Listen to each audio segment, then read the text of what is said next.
From the 15th of April to the 15th of October, Helen MacDonald cooked for the Cabbage Island Salmon Club. The job paid well. Helen was a good cook. She worked 14 hours a day, 7 days a week, for $30. Occasionally, one of the club guests would tip her $5 or $10. Helen MacDonald's financial goal was to be able to afford an indoor toilet. In order to have breakfast ready for the early rising anglers, Helen had to leave home at 5 o'clock in the morning. Rex, her old brown dog, always followed her to work.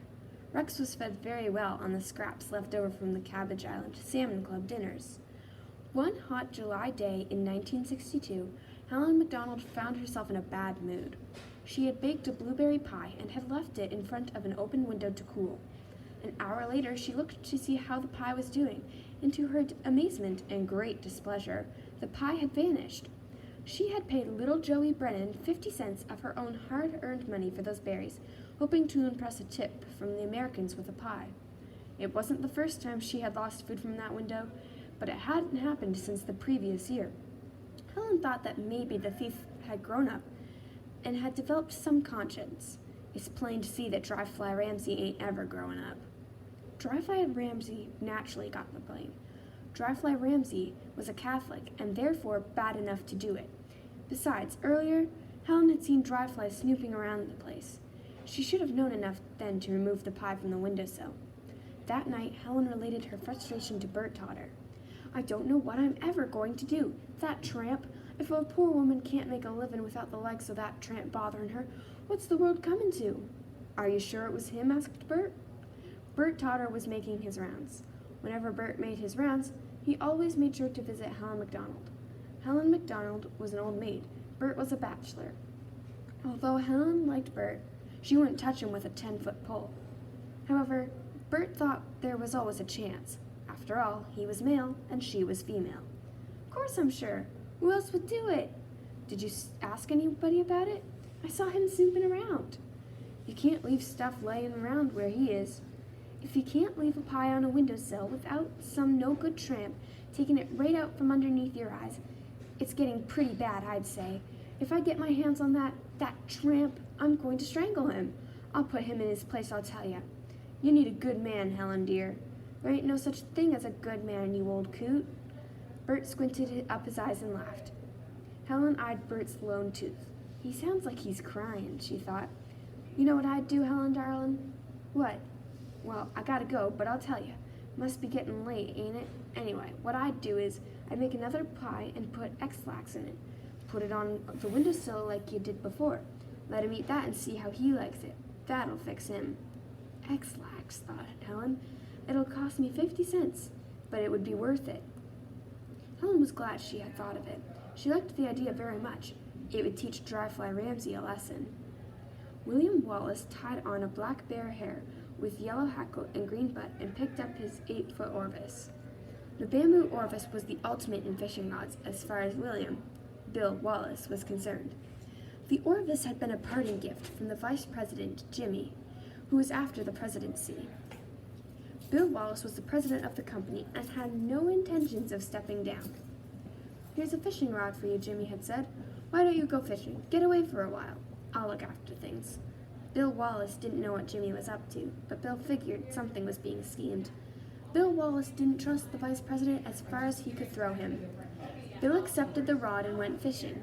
He knew that something negative could happen, but he was not overly concerned.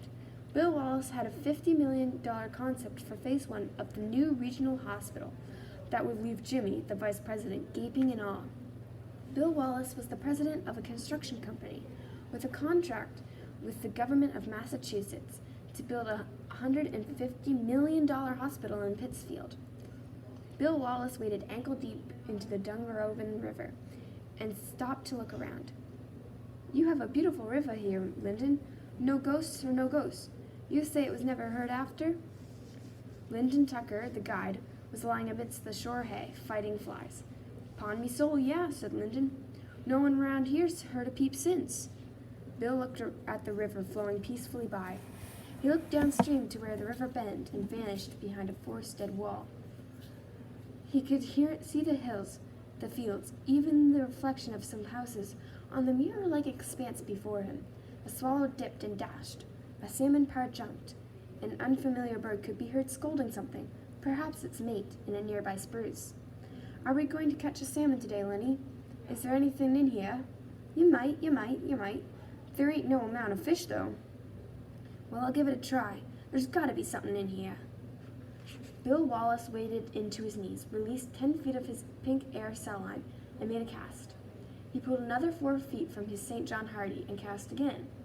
He could feel the pressure of the current against his legs, drying the canvas-topped Hodgman waders. He lengthened out a few more feet and made another cast. The black bear hair with yellow hackle and green, but drifted past what Bill thought was a potential hot spot. Nothing. He moved downstream a few more steps and cast again. "I hope Lillian likes it up here," he thought. "She's been wanting to come with me ever since she wrote that essay on the Dungarovan Whooper." Bill chuckled to himself. The Dungarovan Whooper.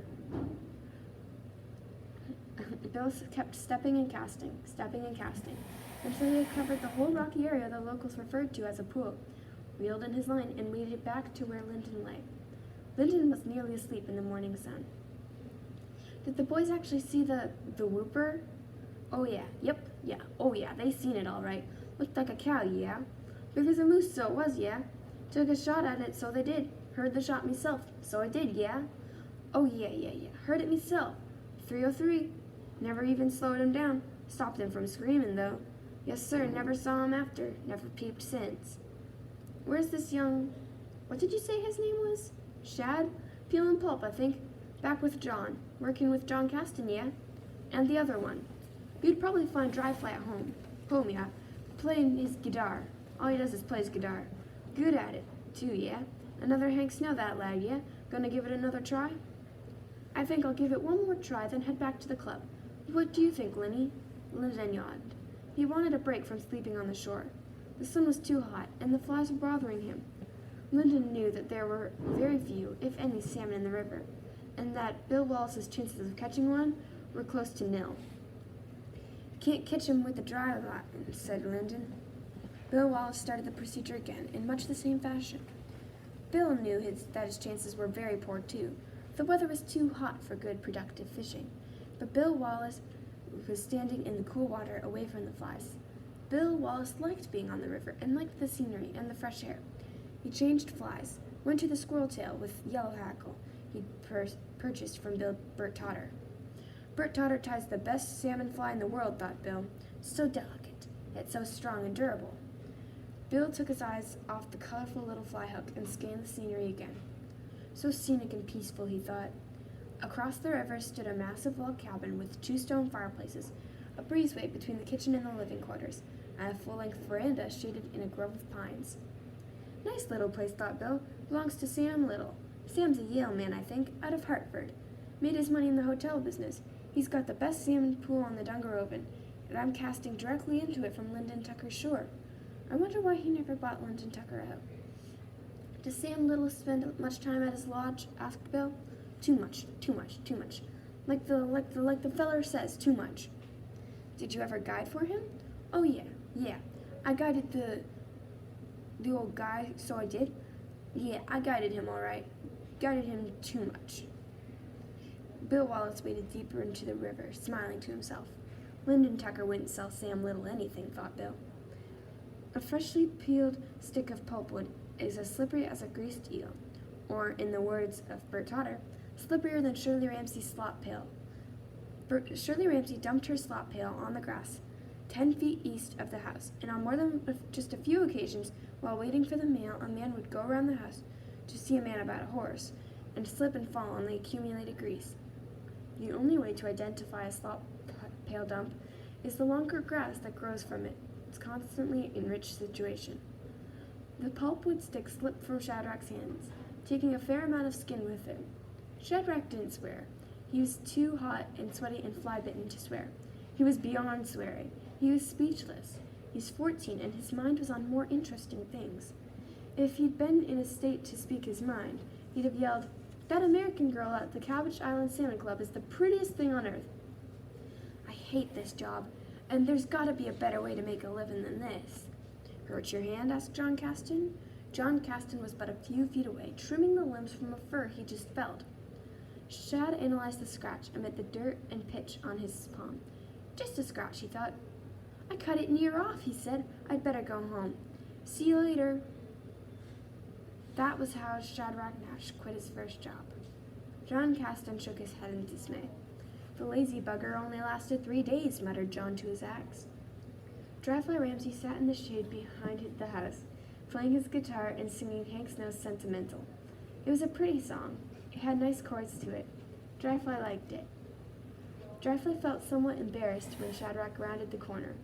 Although Dryfly had played and sung 1,000 times to the accompaniment of Shad and his banjo, he still didn't want Shad to think he played alone. Dryfly was shy. He stopped immediately. How's she going today? Asked Dryfly. The very best, greeted Shad. Not working today? Nah, quit. Got ugly. Yeah? Told old John Caston to shove a spud up his butt. You didn't, did you? What?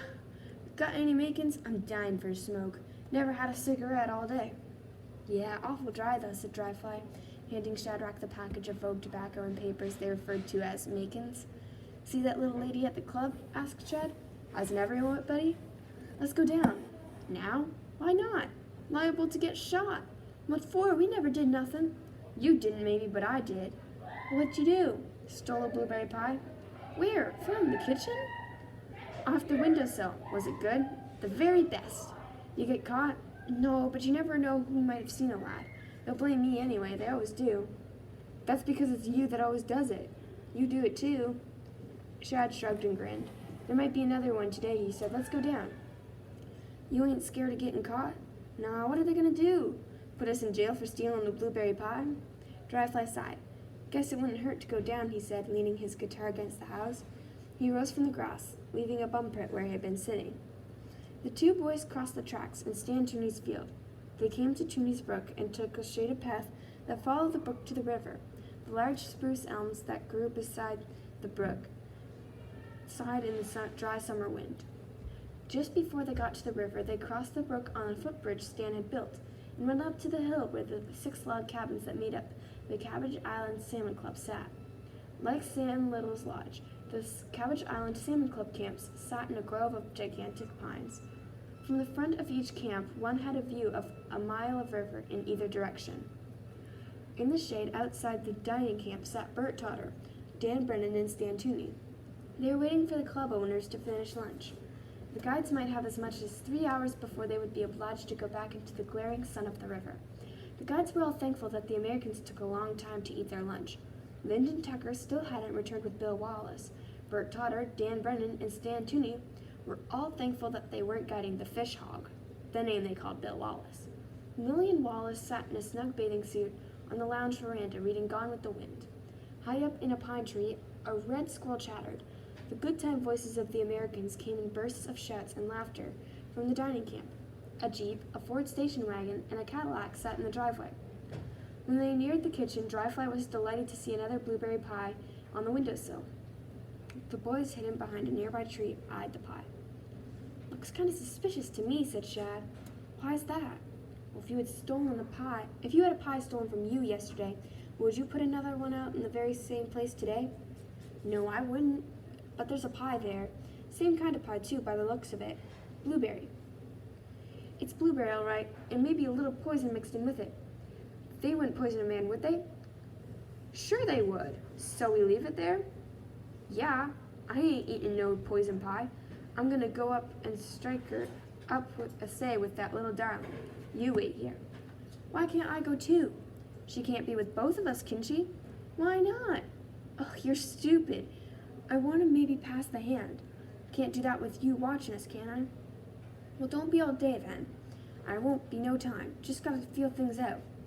Okay, I'll wait. Shad walked from behind the tree and rounded the camp to where Lillian Wallace sat reading. He was unsure of what his approach should be, but he'd feared he'd mess it up if he got too near her. He moved to within 10 feet of where she sat, and with eyes in his pockets and shoulders back, he pretended to be eyeing the river for something or other. From the corner of his eye, he could see her watching him. He knew he would have to acknowledge her sooner or later, but was hoping she would make the first move. Luck was with him. Is something wrong? Asked Lillian. Nah, just looking. Nice day, eh? Yes, it is. Lillian had the strong, confident, arrogant voice of an American. Shad was thrilled with the sound of it. You from around here? Asked Shad. No, smiled Lillian. I'm from Massachusetts. Heard of it. Big place? Yes, it's quite big. Where do you live? See that house down there on the bench, the one with the blue bottom and the pink top? Yes. That's where I live. It's got an indoor toilet. Really? Yep, only one around here. Well, how wonderful. You staying here long? We can only stay a week, I'm afraid. Doing any fishing? No, I'm not a fisherwoman. I'm afraid I'm leaving with fish for my father. Is your father getting any? Not yet. Must be using the wrong fly. Perhaps you could point him out something more productive. Is he around? He's still out, but he should be back any minute. Like to meet him. Here, he's a nice lad. Got a big salmon this morning on a fly he might be wanting to know about. Really? You caught a salmon this morning? Oh yeah, I can catch him any time at all. Well, you should indeed talk to my father. He's not very productive when it comes to salmon, I'm afraid. Using the wrong fly. Gonna be here tonight? I imagine so. I'll come up. Well, all right. He likes to fish in the evening, but he'll be back about dusk. Good. That a Gene Autry book you're reading? No, it's called Gone with the Wind. Have you heard about it? No. Read a lot of Gene Autry, though. Any good? It's not bad. Not as good as Gene Autry, perhaps, but it's not bad. Lillian smiled so beautifully that it quickened Shad's heart. Well, I gotta go. I'll come up later and talk to your father. Good. I'm sure he'd be delighted. Yeah, well, okay then. See you later. Bye. Shad went around to the camp to where Dryfly was waiting behind the tree. The first thing he noticed was Dryfly petting Helen MacDonald's dog. The second thing he noticed was that the blueberry pie was gone from the kitchen window. What happened to the pie? Asked Shad. Fed it to the dog. Hope it don't hurt him, said Dryfly. That night when Shadrach went to the Cabbage Island Salmon Club, he did not take Dryfly with him. He would meet Dryfly later. Shad had no intentions of going to work in the morning, and that meant that he and Dryfly could play on the river for as late as they wanted. Shadrach and Dryfly's favorite pastime was playing on the river at night. Dryfly would be somewhere on the river, he always was, and all Shad would have to do was whistle and wait for an answer. Dryfly would eventually answer, and they would swim or just canoe about until the wee hours of the morning. Good evening, my boy. Come in. Have some lemonade. You're just the man I've been wanting to see. I hear you have a fly to show me. Shad didn't have a fly to show Bill Wallace, but he had prepared himself. Yeah, but I can only tell you of it, said Shad. I lost it in a big salmon earlier this evening. Really? I've been whipping the river all day and never had so much as a rise. Shad sat on the sofa beside Bill Wallace. Lillian sat at the table eyeing her father and the strange boy with the greased red hair. The boy had cleaned up since the afternoon and had changed his awful clothes for a plaid shirt with the collar turned up, blue jeans and sneakers. Lillian saw in Shadrach's icy blue eyes a certain zest for life, and naughtiness perhaps. She thought she kind of liked him. It's what you call a green hornet, said Shad. Just looks like a hornet, except it's green instead of yellow. Well, I'd have Bert tie me up a few. A green hornet, huh? Yep, best flyer on the river. Lillian, I don't know if you've heard, but young Shadrach here is somewhat familiar with the Dungarovan whooper. Really? Shadrach leaned back onto the sofa, put his arm on the back, crossed his legs, and made ready for whatever lies he might have to conjure up. You wished you had brought Dryfly after all. Dryfly was good at lying and stuff. Lyndon Tucker told me about it this morning, continued Bill Wallace.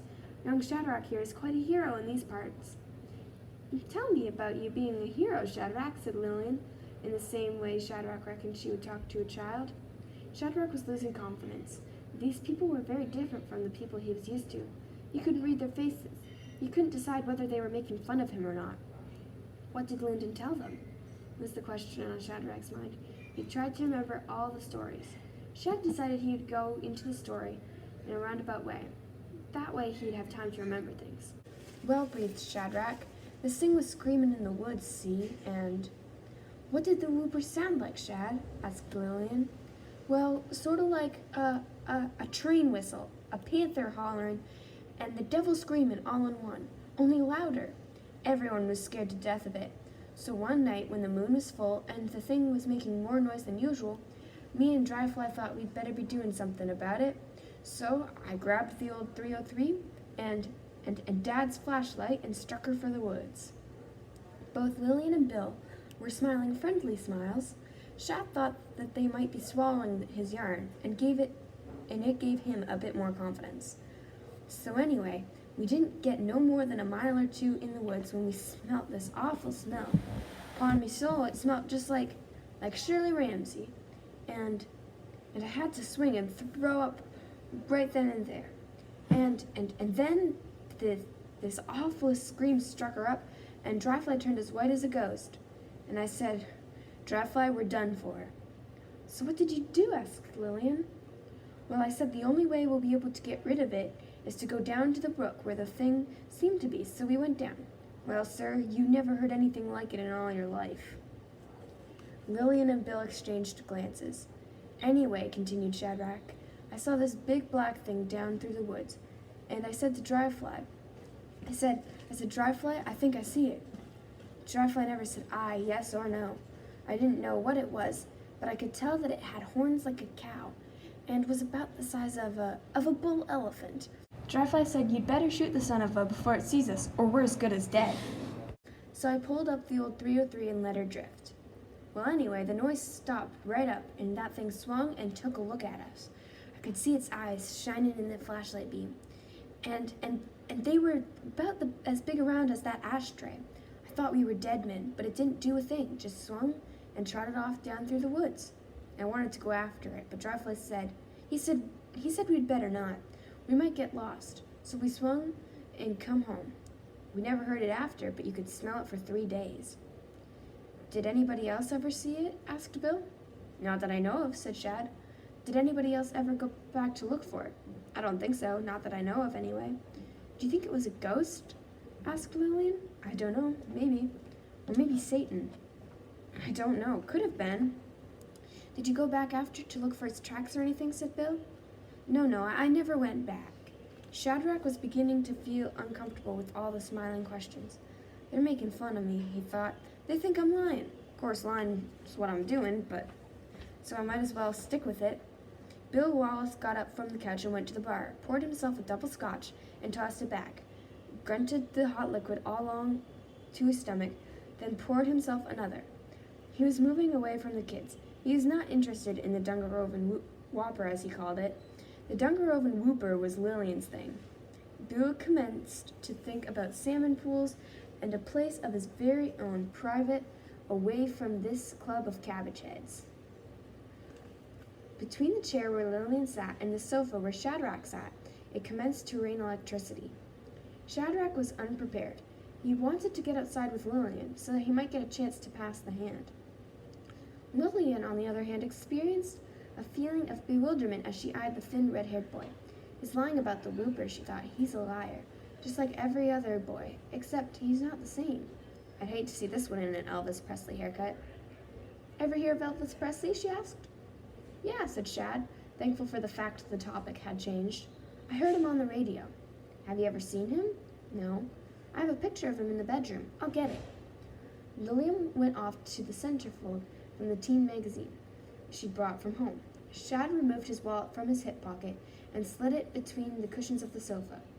An excuse to come back in case I don't get invited, he thought. Bill Wallace stood at the window, eyeing the river. I should fish for an hour before dark, he thought, but I can't leave Lillian alone with this hick. Or would it matter? Lillian's not about to get involved with the likes of him. She's only 14. I could talk with Lyndon. Bill Wallace was still thinking about his very own salmon pool. Lillian returned with the picture. She placed it on the coffee table in front of Shadrach. "That's Elvis," she said. Shad looked at the greased black hair, the black leather jacket with the turned-up collar, the tight black pants, and the jet boots. Shad looked at the smooth, tanned skin, with not a freckle on it, the sideburns, and the slightly curled lip. So this is Elvis, he thought.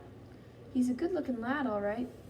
Shad had heard that Elvis had his hair greased back, and had tried to the grease himself, but Shad hadn't known that Elvis's hair was so much longer. And the sideburns. "The girls are wild about him," said Lillian. "Don't you think he's wonderful?" "For a girl to look at, maybe," said Shad to him, and to himself thought, "I'll have to let my hair grow." A knock came at the door. It was Lyndon Tucker. Lillian let him in. "You want to fish this evening?" Lyndon asked Bill. "Lyndon, old buddy, I'm glad you're still about. Do you have a good fishing rod, Lyndon? Well, yeah, I've got an old one that's seen better days, as the feller says. Seen better days, an old one, yeah? Well, I have this Shakespeare I'd like for you to try. Sure, the very best. Love to try it. Nice one, ain't it? Let's go fishing, said Bill, putting his arm on Lyndon's shoulder. As the two men were leaving for the camp, Bill Wallace was saying, I like you, Lyndon. I'd like for you to come down to Stockbridge and visit us sometime. Would you like to have a rod like that, Lyndon? Sure. Yeah, love to. Yeah, nice one, ain't it? Bill Wallace stopped at the door, looked at Lillian, gave a quick dark glance at Shadrach, and said, I'll only be gone for an hour or so, Lillian. Lillian Wallace knew that the quick dark glance meant that Shadrach Nash had better not be there when Bill Wallace returned. Although Shadrach was quite pleased with the situation, he was also somewhat confused. He had never been alone with a pretty girl before. Lillian Wallace was tall for her age and was physically well advanced in the transition from girl to woman. She had short, blonde hair, big blue eyes, and an easy smile that revealed perfect white teeth. Earlier, while reading on the veranda, the mosquitoes had found her, and she had sprayed her body with repellent. Shad was very fond of the repellent's perfumey smell. Shad found himself lost for words. You go to school? Asked Shad. Yes, I'll be starting high school this September. Me too, lied Shad. Shad quit school when he was 12. How many kids in your class? Asked Lillian. To Shad, a school was the one-room building called the Brennan Siding School. A blackboard, a wood stove, desks, a bucket in the corner for water, and not much more. Shad had never stepped foot in the high school in Blackville. Shad didn't know what a class was. Resorting to his knowledge of the exterior of Blackville School, he said, 92. Wow, that's a big class, said Lillian. Blackville's a big place, said Shadrach. And so the conversation between Shadrach Nash and Lillian Wallace continued. Shadrach grew more relaxed as he became more familiar with his luxurious surroundings, with Lillian's accent, tone of voice, and smile. But part of him still wanted to get closer. A hug, a kiss, pass the hand? Shadrach didn't know what to do first. For 10 minutes, Shad sat on the sofa, and she in the chair. Then Lillian moved to the sofa, but sat on the other end. For another 10 minutes, Shad debated whether or not he should move closer to her. Then he moved an inch. He waited 10 more minutes for her to make the next move. Finally, she crossed her legs and maybe, he wasn't sure, moved slightly towards him. He couldn't say whether it was intentional aggression or not. She offered him a beer. No thanks, he said. I'm trying to quit. You got a girlfriend? She asked. Yeah, he lied, 2 or 3. Lillian moved back to the chair. 10 minutes later, Lillian moved back to the sofa. They both knew they were running out of time. There was a couple of moments when you could hear a pin drop. Shadrach's heart quickened, and he made the giant plunge, an unpremeditated, graceful 3-inch glide towards her. There's no turning back now, he thought. Lillian had just had a 10-minute debate with herself, too. The move back to the sofa for her had taken a great deal of strenuous reasoning. She had forced herself to favor optimism. At least I can say I was with a boy in Canada, was the crux of her drive. She turned slightly towards him. What occupation will you eventually pursue? She asked. I don't know, answered Shadrach. A half a dozen, maybe. I'm considering anthropology myself. Are you familiar with the Leakeys? No, but I had the measles and mumps. What's your friend Dryfly like? She asked. I like Dry, didn't used to. Dry's cleaned up a lot. You mean he had an addiction? Oh no, Dryfly's healthy enough. Poor, that's all. Dryfly's pretty near as smart as me, and he ain't scared of nothing. Is he still in school? No, quit a long time ago. 2 years, grade 5. So what's he planning on doing? Nothing, playing guitar. Lillian was going to make another move to get near to Shadrach, but she changed her mind. She heard Bill Wallace's footsteps on the veranda steps. There's Dad, she said. You'd better go. Oh, okay. But come back tomorrow night. Sure, said Shad, rising from the sofa. And why don't you bring your French Dryfly along? Maybe, said Shad.